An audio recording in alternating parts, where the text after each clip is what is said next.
Bonjour à tous. Je continue à vous partager des extraits du volume de bioéthique de Monseigneur Elios Greccia. Unitotalité de l'être humain. La personne est existence unifiante, une pluralité et diversité de facultés et d'expressions vitales qui fait que toute unité se réfère à la pluralité et toute pluralité et diversité en appelle à l'unification comme référence essentielle et comme but et dynamisme structural. Cette structure implique donc une hiérarchie des biens personnels ordonnée à la totalité et au bien suprême. Pardon. Il n'est pas licite de supprimer un bien physique uniquement par un acte de volonté individuelle ou pour des raisons de commodité psychologique, au détriment du bien moral de la totalité, s'il existe d'autres solutions praticables pour résoudre le problème. Par ailleurs, nous répétons qu'il n'est pas licite d'en appeler au principe de la totalité quand la stérilisation est demandée pour prévenir une grossesse dont la véritable cause est uniquement la libre activité sexuelle. Même si on veut éliminer la cause d'une grossesse qui serait inacceptable pour des raisons valables, cette cause ne doit pas être recherchée dans l'organisme qui est sain, mais dans l'usage non réglé de la sexualité et des actes procréateurs qui sont la véritable cause de la grossesse. Les principes de l'option et de la globalité. Le principe de l'option est défini par certains théologiens comme étant le choix du moindre mal ou de la fin prévalant entre deux possibilités qui ne sont pas praticables simultanément, par exemple la fécondité et l'union conjugale.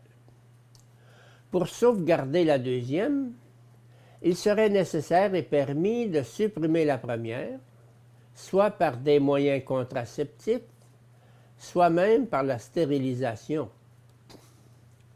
On suppose généralement que ce dilemme ne comporte pas une troisième voie, celle de la régulation naturelle de l'acte procréateur.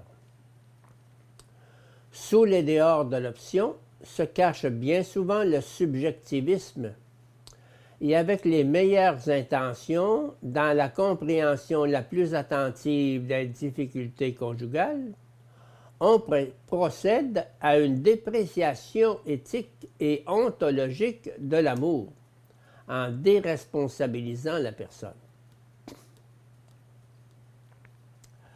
On ne peut pas invoquer dans ce cas le principe de totalité, en vertu duquel on justifierait des interventions sur les organes en vue d'un bien supérieur de la personne. Car la stérilité en soi ne correspond pas au bien intégral de la personne justement compris, c'est-à-dire dans le respect d'une juste hiérarchie des valeurs, étant donné qu'elle est contraire au bien moral de la personne, qui est le bien suprême, en privant délibérément d'un élément essentiel, l'activité sexuelle prévue et librement choisie. La demande de la stérilisation volontaire comme symptôme. Notre époque est l'époque où les valeurs humaines ont été foulées aux pieds comme jamais auparavant. Le cas limite. La stérilisation n'est pas le seul moyen d'éviter une grossesse. Outre la continence, on dispose aujourd'hui des possibilités offertes par les méthodes de régulation naturelle de la fertilité.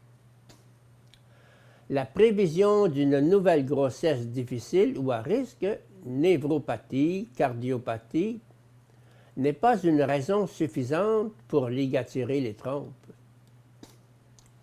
Ce n'est pas la faculté de procréer qu'il faut supprimer dans ce cas-là, mais c'est l'exercice de l'activité procréatrice qu'il faut régler.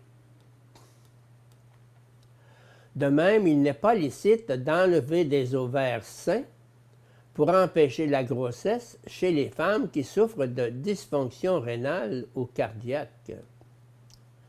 La raison est encore une fois que ce ne sont pas les ovaires qui sont responsables de l'éventuelle maladie de la femme, mais plutôt l'exercice de l'activité procréatrice du couple, s'ajoutant aux problèmes rénaux ou cardiaques. Le danger se présente uniquement si l'activité sexuelle libre provoque une grossesse qui pourrait menacer ces organes trop faibles ou malades.